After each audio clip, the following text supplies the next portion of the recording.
we all experienced, if you were there in the sanctuary, a wonderful beginning to a Sunday morning. Yeah. And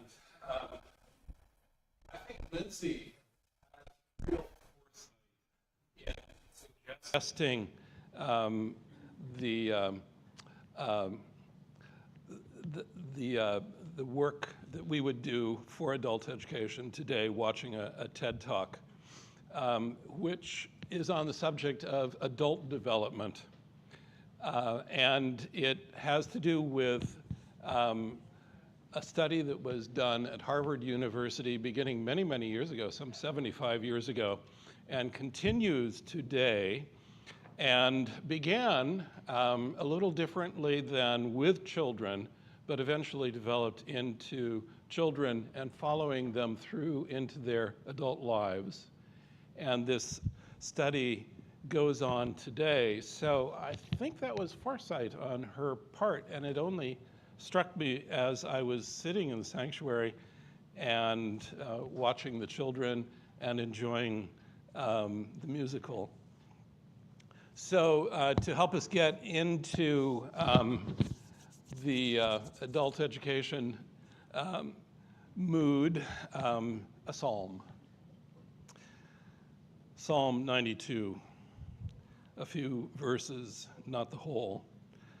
The righteous flourish like the palm tree and grow like a cedar in Lebanon. They are planted in the house of the Lord. They flourish in the courts of our God. In old age, they still produce fruit. They are always green and full of sap, showing that the Lord is upright. He is my rock. I think we heard that line, and I didn't choose it for that reason, but there's an echo of that. And there is no unrighteousness in him. And now a brief prayer. Accept, O Lord, our thanks and praise for all that you have done for us. We thank you for the splendor of the whole creation, for the beauty of this world, for the wonder of life, and for the mystery of love.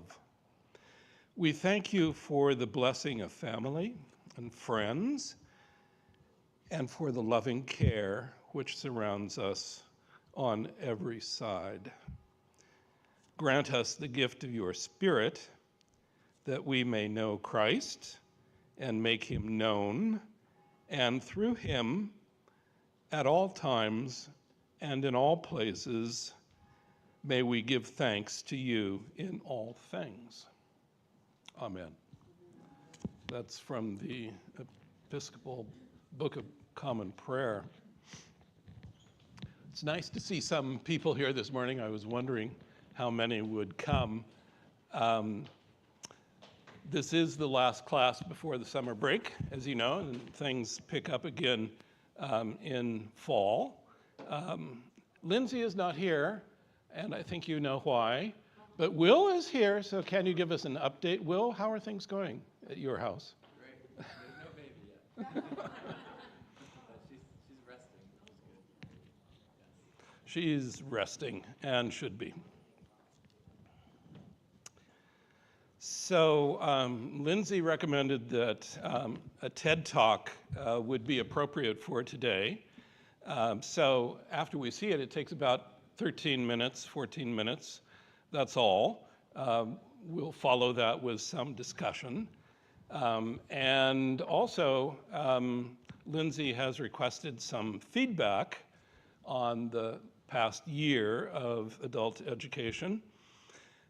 And so I think it might be good to distribute those questionnaires now, and you can fill it out now as we go along if you like, or at least by the end of class. Do that, please. And I think we have a pencil or a pen to go along with it in case you need one.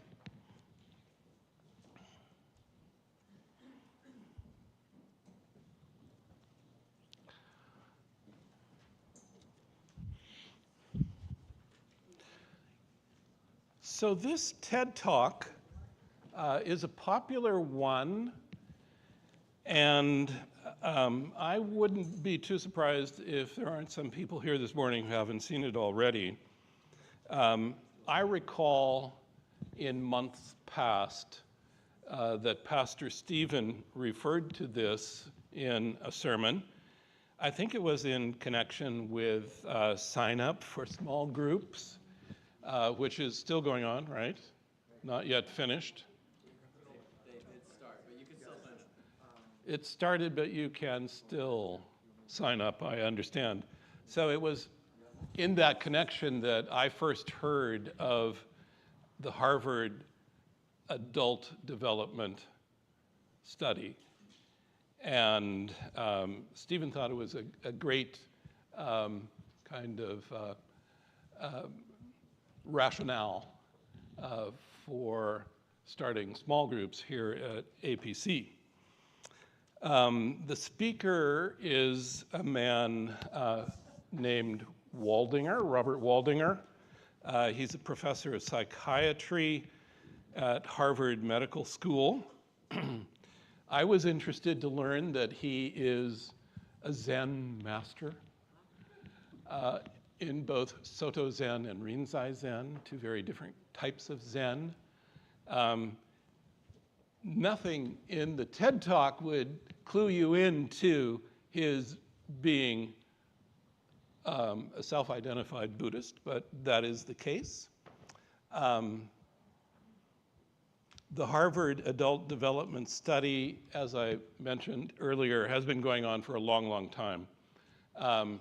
I believe that in the TED Talk, Waldinger says that it's been going on for 75 years, but I think it's now 85 because the video is actually 10 years or so old. He offers a great overview of this project, and so I'm not going to say more. Afterwards, I'll have a few remarks to make, and then we'll have discussion. And that will wrap things up for adult education this year. So, could we start?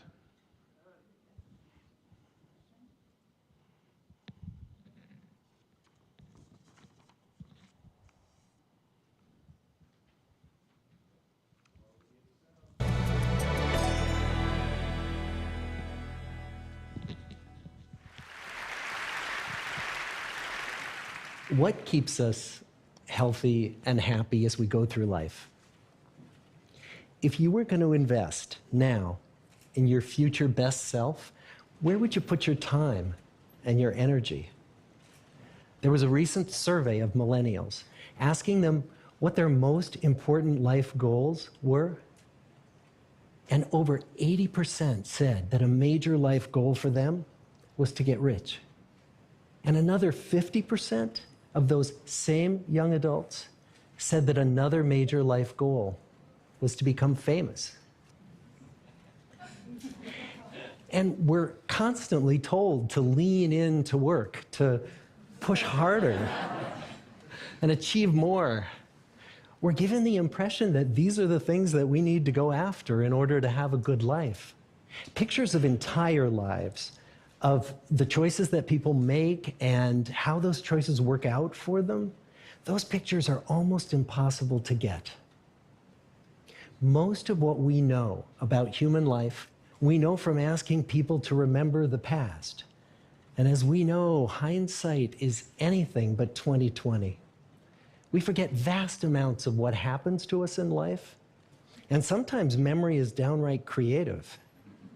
But what if we could watch entire lives as they unfold through time? What if we could study people from the time that they were teenagers all the way into old age to see what really keeps people happy and healthy? We did that. The Harvard study of adult development may be the longest study of adult life that's ever been done. For 75 years, we've tracked the lives of 724 men. year after year, asking about their work, their home lives, their health, and of course, asking all along the way without knowing how their life stories were going to turn out. Studies like this are exceedingly rare. Almost all projects of this kind fall apart within a decade because too many people drop out of the study, or funding for the research dries up, or the researchers get distracted, or they die, and nobody moves the ball further down the field. But through a combination of luck and the persistence of several generations of researchers, this study has survived. About 60 of our original 724 men are still alive, still participating in the study, most of them in their 90s.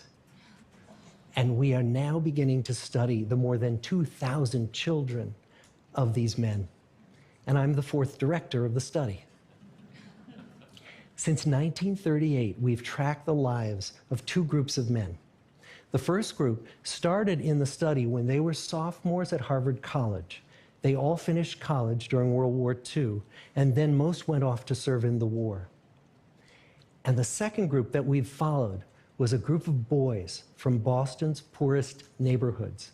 Boys who were chosen for the study specifically because they were from some of the most troubled and disadvantaged families in the Boston of the 1930s.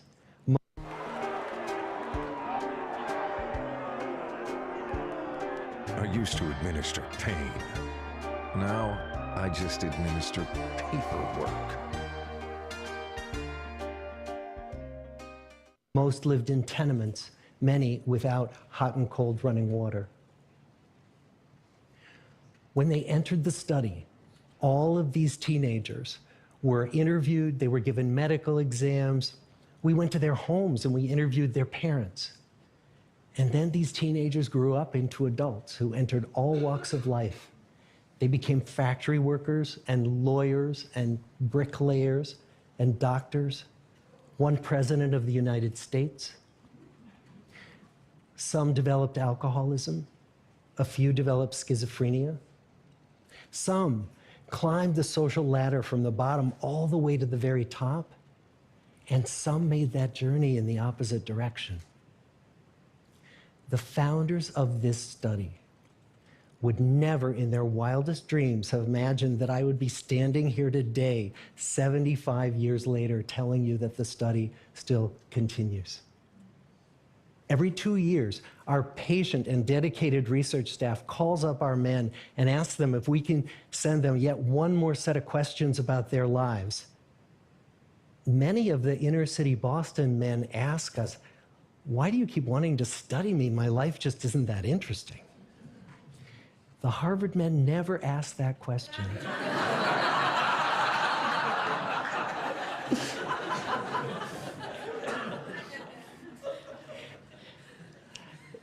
To get the clearest picture of these lives, we don't just send them questionnaires. We interview them in their living rooms. We get their medical records from their doctors. We draw their blood. We scan their brains. We talk to their children. We videotape them talking with their wives about their deepest concerns. And when, about a decade ago, we finally asked the wives if they would join us as members of the study, many of the women said, "You know, it's about time." So what have we learned? What are the lessons that come from the tens of thousands of pages of information that we've generated on these lives? Well, the lessons aren't about wealth or fame or working harder and harder. The clearest message that we get from this 75-year study is this: good relationships keep us happier and healthier, period. We've learned 3 big lessons about relationships. The first is that social connections are really good for us and that loneliness kills. It turns out that people who are more socially connected to family, to friends, to community are happier, they're physically healthier, and they live longer than people who are less well connected. And the experience of loneliness turns out to be toxic. People who are more isolated than they want to be from others find that they are less happy, their health declines earlier in midlife, their brain functioning declines sooner, and they live shorter lives than people who are not lonely. And the sad fact is that at any given time, more than 1 in 5 Americans will report that they're lonely. And we know that you can be lonely in a crowd and you can be lonely in a marriage. So the second big lesson that we learned is that it's not just the number of friends you have, and it's not whether or not you're in a committed relationship, but it's the quality of your close relationships that matters.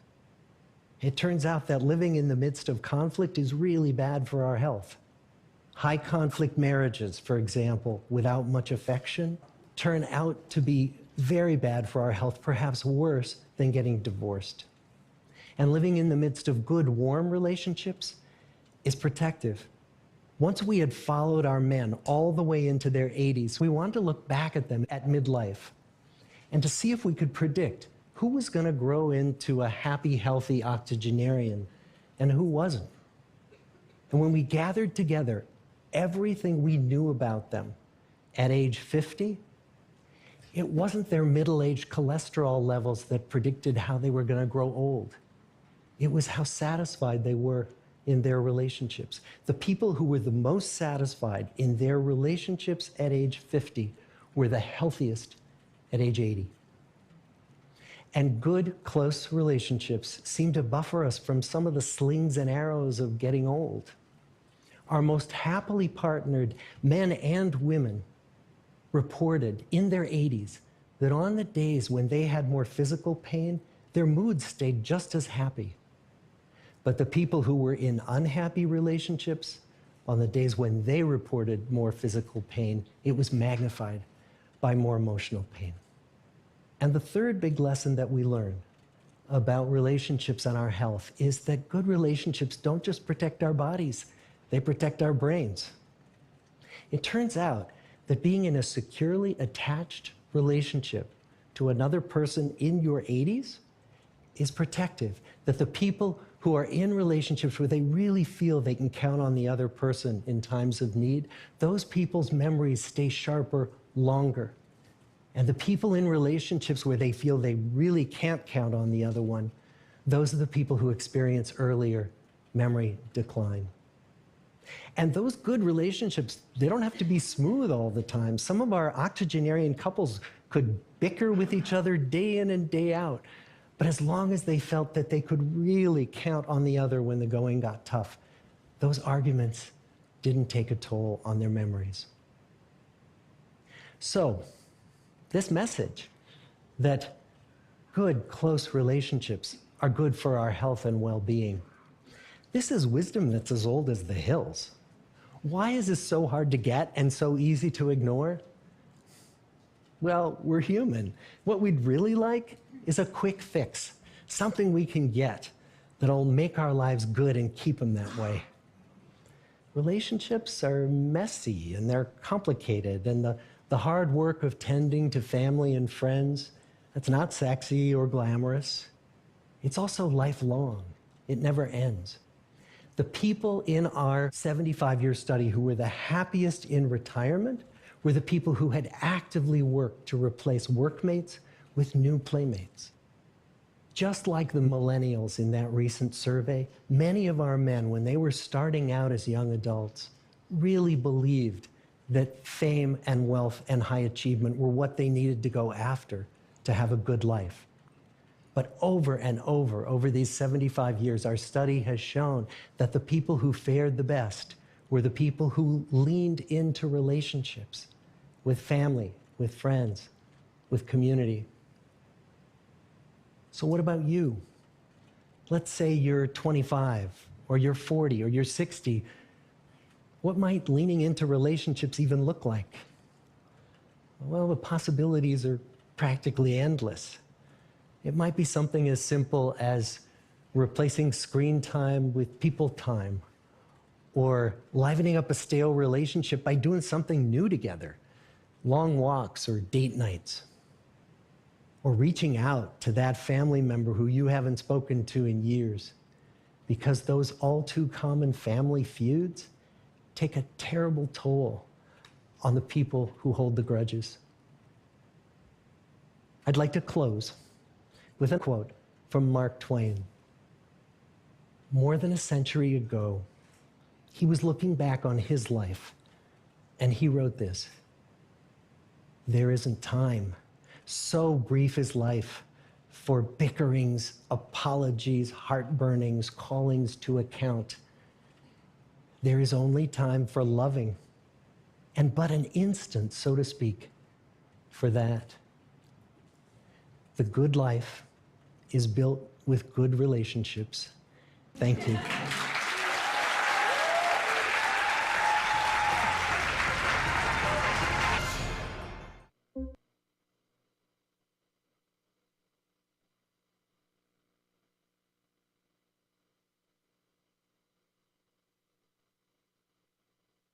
Mike, okay.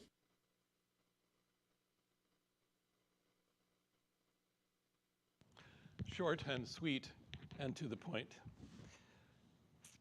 Any quick responses or brief thoughts? I think we have critical mass in the room, and so we'll divide into two small groups in a moment, but any quick thoughts that crossed through your mind as you listened? Not surprising. I think the person that you were when you thought you'd like to be famous realized I was kind of silly. Is what? I mean, I think when we hear that people want to be famous, you sort of chuckle a little bit. You're like, Right. famous for what? Robbing a bank? You know? Let's have those fantasies when we were young. Yeah, I wish I had that information when I was starting out. Now that I'm finishing, I understand. When I was starting out, I would have probably made other choices. Some, I think, looking back, were on this theme, but others, I fell in the same trap about fame, money, that thing. Yeah, I can identify with that. In that study, but they were in their 50s, say, yeah. Yeah, some of us here are closer to the end than we are to the beginning. And some of these lessons about the good life we might have liked to have learned earlier. Someone else, anyone? I was surprised that women weren't excluded. I wasn't surprised. That was a big flaw, wasn't it? But then it was 75 to 85 years ago.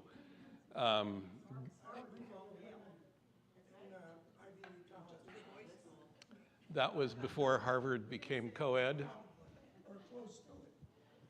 Well, then they could have gone to Radcliffe. Right. But they didn't, yes. That was a big flaw, a big hole. And they started with Harvard college students, so not youth. And then a little later on, it became the young population in a poorer part of Boston. They were included, so that made a big difference too. So this is a long-term project. Waldinger is the fourth director. I'd like to know the history of the project. I couldn't really find that through some quick Google searching, but I am curious about it. So it's longitudinal. That's, I guess, the technical term for this kind of study, or diachronic, over time, a long period of time, and it's still going on. It's quantitative. In other words, the medical condition of the participants was regularly checked, and it was qualitative. So interviewing almost constantly throughout all of these years, and that combination of information really makes for a kind of thick understanding of people's lives over time. Anyone else? Yes. I just, what struck me is that span of time, there was such major changes in our society, you know, how would they have factored in those exogenous factors that may have influenced some of the responses over time? I wonder. Yeah, so it's actually, Those men coming out of Harvard, going Right. into World War II. yeah. I mean, we don't have another period quite like that. Or think about Harvard and the impact of the Vietnam War, whatever. I mean, would those events, how might those exogenous events have impacted? Good question.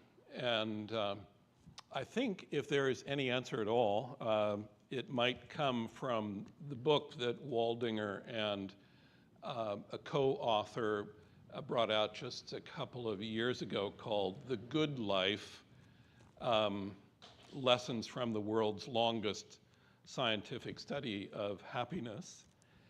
And I picked this up at my local library, Hickory Corner. So it's not difficult to get hold of. And it looks like a really wonderful book to learn a lot from about the study. I don't know, however, that one will get the answers to the kinds of questions you're asking, those external factors, events in the world around us that certainly condition and shape our lives. Anyone else? Don't you think too that knowing you were going to be interviewed as your life progressed would help you stay more, say, me, it would help me stay more focused on what I was doing with my life maybe. Because, you know, you've got a chance to make decision Y or decision C, and you've been all your life, they keep asking you the same questions or whatever, and relationships need to be focused on. So to me, it would be a good thing, but also you would be more aware. It would be what? More aware. The participants, yeah. But you're suggesting it might skew the results. For the hard men, maybe not for the others. That's what why are you asking about my life? Yeah, right. Right. Yeah, the Harvard guy didn't want to second guess what it's all about. Was there any mention of religious involvement? Did that strike anyone? That there wasn't? Yeah, so, okay, why is that important? That it's not there. We're sitting here. Yeah, right. Community. Yeah, I was gonna say maybe it's just as part of the community. I thought that was one of the things Steve agreed on, actually. That Oh, was it? They found that a lot of those people found faith to be something that made their lives more fulfilling. I feel like I've read that in other places. I could be wrong. Yeah, yeah. Well, I wish I could remember more about Stephen's sermon the day that he mentioned the Harvard study. And he may well have mentioned that. There are certainly other studies than this one, and some of them were done at Harvard that did take faith and practice into more account. I was curious about the same thing that Allison has asked about, whether or not the Harvard study took faith or the practice of faith into account. And so I looked in the index under religion, and I did find 2 references, but they amounted only to so-and-so, one of the participants, attended church regularly. But it didn't go beyond that. And I have been myself a little puzzled about the absence of faith practice, broadly speaking, religion in the study. And I wondered if over the 75 or 85 years that changed. Was it more prominent earlier? Did it sort of get sidelined later. I don't know. But I think it's a good question because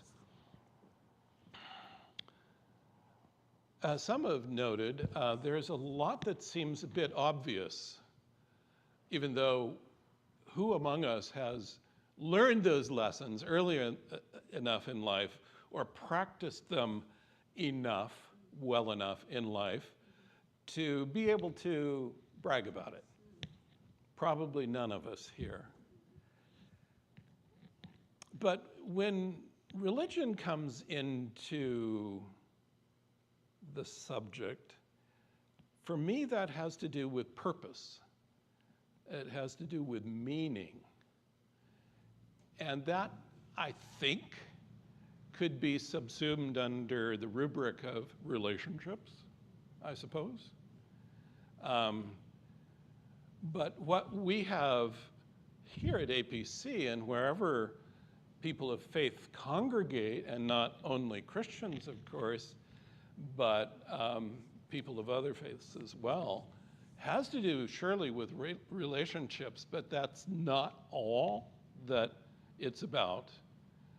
There's something about purpose or meaning in our relationships as people of faith that matter.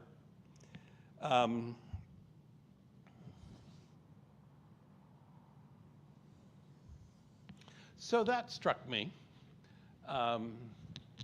And I think maybe you're wondering sort of the same thing. But we do have a little bit of time to divide into small groups, so thank you for the quick responses. They were all very helpful. But since you're so neatly divided into one group there and one group there, why don't you just make a semicircle or some sort of arrangement so that you could talk to each other conveniently?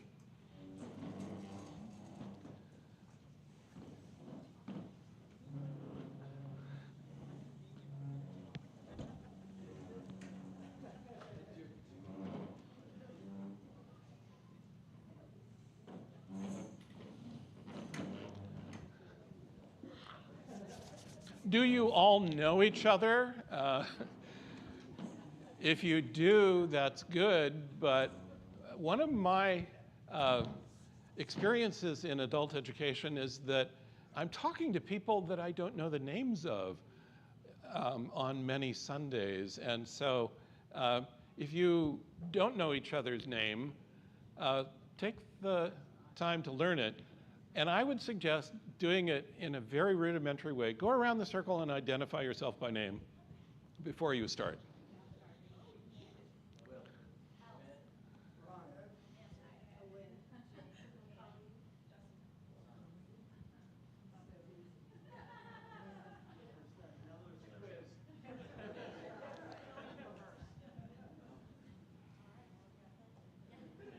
Okay, now remember those names.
Such interesting things as I was roaming around, and in just a moment I'll ask each group to share something with us. I was thinking of what a Harvard longitudinal study in antiquity, biblical antiquity, might reveal about our patriarchs and our matriarchs. I thought of Abraham and Sarah. Genesis tells us that Abraham lived to 175. He died in a good old age, full of years. And I thought of David in the book of Chronicles, the second book. It says that he reigned over Israel for 40 years and died in a good old age, full of days, riches, and honor. That really sounded good, and I wish Waldinger had been back there and could have followed them through the 175 years, for example, of Abraham's life, what good lessons might have been learned.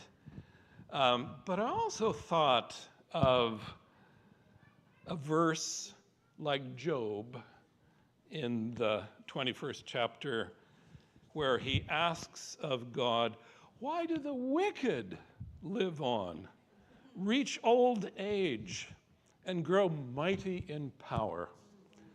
Their children are established in their presence, and their offspring before our eyes. So it can work the other way too. Maybe that's a realistic reminder from Scripture. Now I wonder, we have a few minutes. Would some brave and bold person please volunteer to share with us a few of the thoughts that came out in each group? You can do rock, paper, scissors if you need to do that to choose someone. We had a lot. We had even more questions as we kept discussing the study. And Yes, and you are, sorry. oh, I'm Melissa. Melissa. So we had even more questions kind of come about, and questions related to faith and how we weren't surprised, and we talked about what community means versus online community. So we kind of spanned a lot of different topics. Is that a contradiction, online community? Right. So we were saying how it, at first thought it would bring people together, and then we talked about some more recent studies that are really showing it's not really community, it's not bringing people together, that it's isolating people. No, very good. Yeah. Thank you. So wide-ranging. And different types of community and the sorts of relationships that could be cultivated through them. How about over here?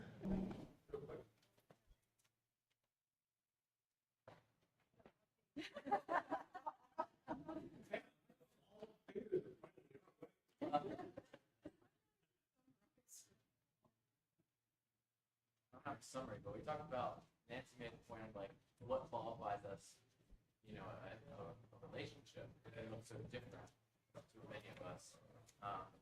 And also just this idea of purpose can be a really powerful kind of driver. And when it's not there, we kind of start to feel less alive sometimes. Board games bring us together. Yeah. Shout out. What if you lose?